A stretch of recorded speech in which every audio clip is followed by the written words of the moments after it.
Salut tout le monde, c'est Jojol. Souvenez-vous, il y a quelques temps, je vous avais présenté la tablette de chez Huawei, la MatePad Pro. Et bien là, cette fois-ci, j'ai reçu leur nouveau bébé, la Huawei MatePad 11, qu'on utilise justement depuis une bonne grosse semaine avec l'équipe. Et en partenariat avec Huawei, je vous propose de vous la présenter. On va faire un petit unboxing du futur. Hop là, boum. Niveau accessoires, vous avez un chargeur secteur USB, ainsi qu'un câble USB vers USB type C. Et bien entendu, dans la boîte, nous avons la tablette. On en parle très bientôt. Boum! Comme à chaque fois, la tablette est compatible avec leur stylet, le M Pencil de nouvelle génération, et ils vous fournissent plusieurs mines de rechange. Boum! Pareil que pour le stylet, autre accessoire qui est proposé, leur clavier avec système aimanté. On en parle après. Alors cette MatePad 11 est disponible en une seule couleur en France, gris mat. Un dos mat qui permet d'éviter de voir les traces de doigts. Quand on l'a en main, on voit que c'est une tablette qui reste de bonne facture, qui est solide et qui va être aussi agréable à utiliser. On y retrouve un grand écran 2,5K de 10,95 pouces avec un taux de rafraîchissement de 120 Hz, ce qui n'était pas le cas l'année dernière. Très appréciable puisque ça apporte quand même une très bonne fluidité lorsqu'on navigue par exemple sur internet, sur les réseaux sociaux et aussi sur certains jeux. Le format est différent des tablettes habituelles, ici c'est du 16/10. Alors c'est vrai que ça change par rapport à d'autres tablettes, mais après derrière l'objectif c'est vraiment d'avoir un look d'écran d'ordinateur portable. En plus de cela, il bénéficie d'une double certification pour un réel confort des yeux, ce qui n'est pas négligeable. Ce qui est dommage je trouve, c'est qu'on reste quand même sur une dalle IPS. La dalle reste tout de même de très bonne qualité. Ça fait entièrement son job, mais c'est vrai que ça aurait été plus appréciable d'avoir un écran OLED comme on a sur les smartphones Huawei. Par rapport à l'année dernière, on a un petit peu moins de luminosité, mais en réalité ça reste tout de même suffisant, même pour une utilisation en plein jour. Les bords sont assez fins et en réalité c'est beaucoup plus compliqué de faire une tablette sans bord, contrairement au smartphone, parce que justement quand on l'a en main, au niveau de la disposition des pouces, eh bien on touche facilement la face avant. Et donc du coup si on n'avait pas ces bords, eh bien on touche l'écran tactile et on risque de faire des mauvaises manipulations sans faire exprès. Et justement ces bordures noires sont là pour éviter ce problème. Tout autour on y retrouve 4 haut-parleurs offrant un son stéréo de très bonne qualité. Huawei a travaillé avec une marque qui est réputée dans le domaine, Harman Kardon. Et c'est vraiment malin d'avoir 4 haut-parleurs puisque quelle que soit la prise en main, soit verticale, soit horizontale, eh bien j'aurai la même expérience sonore. Et la qualité est au rendez-vous. Et pour information aussi, on a 4 micros, ce qui nous permettra d'avoir une bonne prise de son, quelle que soit la prise en main. Pratique pour les visioconférences par exemple. Rentrons dans les entrailles de la bête. Contrairement à l'année dernière, on n'est plus sur un processeur Kirin, mais par un Snapdragon 865. Certes, il date maintenant de 2019, mais se révèle tout de même très efficace. Je n'ai ni ressenti de ralentissement, ni de manque de puissance pendant mon utilisation. Niveau RAM, on a 6 Go, ça suffit. Alors bien entendu, ça fait toujours bizarre de parler photos et vidéos avec une tablette, parce que voilà, c'est pas des appareils qui sont prévus pour. Il faut surtout le voir comme un petit plus. Sur ce modèle, nous avons à l'avant une caméra frontale de 8 mégapixels ouvrant à 2.0, pouvant filmer en 1080p, donc suffisant pour de la visioconférence. Avant, la caméra frontale était directement intégrée sur l'écran, alors que là maintenant elle est positionnée sur le bord, ce qui nous permettra de pouvoir vraiment profiter à 100% de l'écran. Le positionnement est pratique lorsqu'on l'utilise notamment en mode ordinateur. Par contre, si vous l'utilisez en mode portrait, vous ne serez pas totalement centré. À l'arrière, nous avons un capteur de 13 mégapixels ouvrant à 1.8 qui est capable de filmer en 8K. Pour dépanner, faire quelques photos, quelques plans vidéo, scanner des documents, ça peut être pratique. Par contre, je ne l'utiliserai pas pour faire mes photos et vidéos souvenirs. Imagine, tu sors comme ça dans la rue pour faire tes photos. J'en ai déjà vu, hein. C'est pas trop mon délire. Une tablette, c'est bien, mais avec des accessoires, c'est beaucoup mieux. En tout cas, derrière, ça permet d'apporter des nouveaux usages. Huawei ne perd pas ses bonnes habitudes en proposant notamment un stylet et du coup son clavier.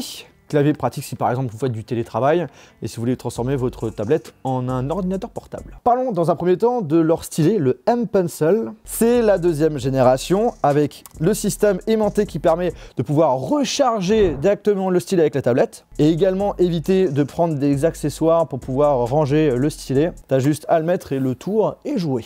Il dispose aussi d'un bouton tactile qui permet dans certaines applications de changer de pinceau ou d'activer la gomme par exemple. Justement, il est compatible et optimisé avec de nombreuses applications comme ZenBrush 3, Bedibang Paint ou encore Ibis Paint X. Aussi, elle est compatible avec les anciennes tablettes, certains constructeurs devraient prendre exemple. Vous le savez maintenant si vous me suivez depuis des années, j'ai Jérémy qui fait partie de l'équipe et qui adore dessiner. Il a pu prendre en main la tablette, faire quelques dessins. Son avis, au premier abord, quand même un petit peu lourd, mais finalement c'est pas un point négatif. Bien au contraire, c'est beaucoup moins agréable d'utiliser un stylo stylé hyper léger. Aussi en ce qui concerne la mine, ça a un petit peu changé. Avant c'était du plastique, cette fois-ci c'est du métal. Le stylet glisse encore plus facilement sur l'écran. On sent qu'il va tenir le coup. Et en pratique, il se révèle très réactif, surtout avec les 4096 points de pression et seulement les 2 millisecondes de latence. Votre trait est vraiment instantané, ce qui est quand même très appréciable quand on fait du dessin.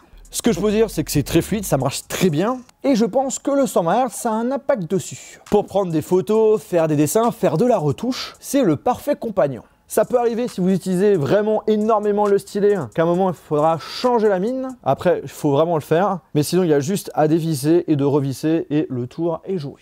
Ensuite, nous avons le clavier. Hop là, vous avez juste à poser la tablette, c'est aimanté.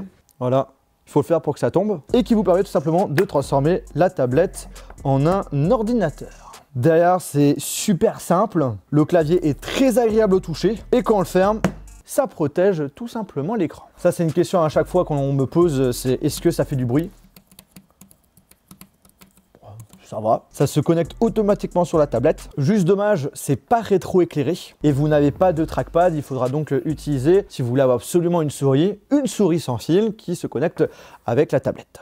Aussi, on peut incliner la tablette à des angles différents selon votre confort, 55 degrés ou 65 degrés. Alors vous le voyez, le clavier qu'on m'a envoyé, c'est un QWERTY, mais ne vous inquiétez pas, le modèle AZERTY est bien disponible. Contrairement au MatePad Pro que je vous avais testé, ce MatePad 11 est sous un OS maison de Huawei, HarmonyOS. Sincèrement, c'est très sympa, c'est fluide et en multitâche, ça tourne vraiment très bien. Huawei a su rendre son OS simple et élégant. Un glissement du haut vers le bas, à droite vous affichera le panneau de contrôle. Le système de gestes est parfaitement géré, que ce soit pour afficher le multitâche, passer d'une app à une autre, quitter une application, revenir en arrière. On peut agrandir l'apparence de certains dossiers pour les rendre plus grands sur le bureau. On a un dock pour mettre nos applications favorites. À droite du dock, on y retrouve la dernière application qu'on a ouverte. On a plusieurs possibilités de personnalisation et si compatible, on peut utiliser plusieurs applications en même temps sous forme de petites fenêtres. Visuellement, on a l'impression d'avoir un mélange d'interface de PC et de smartphone. D'ailleurs, le mode PC qu'on avait avant, qui permet vraiment de changer l'interface et avoir l'impression d'avoir un vrai ordinateur, a complètement disparu ici. Point super important, comme sur leur smartphone, vous n'aurez pas de base les services de Google. Mais Huawei a travaillé depuis et propose plusieurs alternatives. Déjà pour l'installation d'applications, vous avez leur propre store, App Gallery, qui regroupe de nombreuses applications et jeux. Si vous ne trouvez pas votre bonheur, ne vous inquiétez pas, puisqu'ils ont leur outil Petal Search. Petal Search, je crois que c'est comme ça que ça se prononce. Cette fois-ci qui englobe la plupart des applications du Play Store que vous allez pouvoir télécharger et installer sans souci. Par exemple, on peut télécharger Netflix, Lightroom ou même Google Chrome hyper facilement. Cependant, la seule limite, c'est que vous n'aurez pas la possibilité de vous connecter sur vos comptes Google, par exemple sur Google Drive, YouTube. Mais Huawei propose la possibilité d'avoir des raccourcis de navigateur qui vont s'afficher directement sous forme d'application sur le bureau. Et cette fois-ci, qui gardent les réglages de votre compte Google. C'est vrai que ce n'est pas forcément le plus pratique, mais ça fonctionne. Par contre, Huawei, le truc où je trouve un petit peu dommage, c'est que dès le premier démarrage, on a plein d'applications qui sont installées directement dessus. Alors en effet, je peux comprendre le fait que voilà, ça permet de montrer aux clients qu'il y a la possibilité d'avoir énormément de contenu directement sur leur tablette. Et c'est vrai que moi, j'ai plus une préférence d'installer mes propres applications. Après voilà, heureusement, on peut les supprimer, mais je tenais quand même à vous le dire. Vous y retrouvez Huawei Share qui permet tout simplement de pouvoir transférer des fichiers comme par exemple des photos directement d'un appareil Huawei vers la tablette. Ensuite, elle est équipée de 3 modes qui sont quand même assez pratiques. Tout d'abord, le mode miroir. Si vous possédez un ordinateur Huawei, vous avez la possibilité de dupliquer l'écran de la tablette directement sur l'ordinateur. L'appairage est instantané. Vous avez le mode extension, où vous avez la possibilité d'étendre votre PC Huawei directement avec l'écran du MatePad 11. Donc cette tablette, elle peut se transformer en quelque sorte en un moniteur externe. Après, vous avez le mode collaboration, où vous pouvez dupliquer l'écran de votre smartphone Huawei directement sur votre tablette et le contrôler à distance. De pouvoir faire du copier-coller, de faire des partages de fichiers d'un appareil à l'autre. Aussi, si vous voulez agrandir l'écran de votre tablette, vous pouvez le brancher directement avec un moniteur. ça marche super bien, comme vous pouvez le remarquer. Et ce qui est cool, c'est qu'il est compatible avec les écrans tactiles. Et donc du coup, on peut l'utiliser sans aucun problème. C'est vraiment instantané. Niveau stockage, on a deux versions, 64 Go ou 128 Go. On a la possibilité de rajouter de la mémoire via une carte micro SD jusqu'à 1 Tera. Compatible Wi-Fi 6, recharge de 25 watts. C'est vrai que ça aurait pu être cool d'avoir une recharge un peu plus rapide, surtout vu que la batterie est assez imposante, 7250 mAh. Heureusement, l'autonomie est excellente, on peut vraiment l'utiliser pendant plusieurs heures, même en utilisation intensive. Alors au niveau du prix, sachez qu'il y a différentes offres actuelles. Pour la version 64 Go, 349,99 € au lieu de 399,99 €. Et pour la version 128 Go, 449,99 € au lieu de 499,99 €.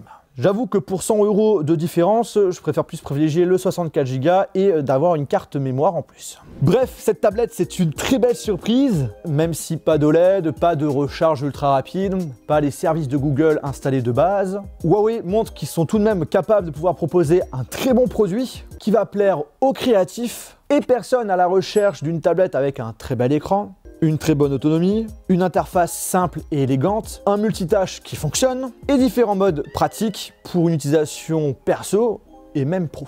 Si vous voulez en savoir plus, je vous invite tout simplement à aller dans la description, il y aura un lien. J'espère vraiment que cette vidéo vous a plu, que ça vous a intéressé. Si c'est le cas, on explose les pouces en l'air. Et sur ce, on se retrouve dans une prochaine vidéo. Salut!